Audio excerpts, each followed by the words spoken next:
কি অবস্থা ভাই? ভাই ভালো। টমেটো কত করে ভাইয়া? টমেটো 40। আম কত? আম 80। উস্তা? উস্তা 80। দুন্দুল? 60। মরিচ? পেঁপে? ধন্যবাদ, করলা সব 250 করে দেন। কাজ হয়েছে মনে হয়।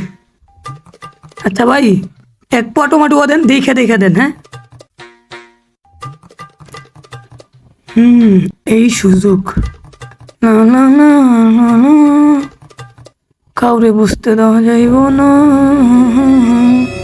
এই লা লা লা। ওরে বাট্টা। দেখলো নাকি? টমেটো মাপছেন? মরিচ দেন, ভেন্ডি দেন, 250 করে দেন। শসার সাথে তো একটা লেবুও নেওয়া লাগে। এই তো কাম শেষ। যাক, আজকে মজা করে খাওয়া যাবো।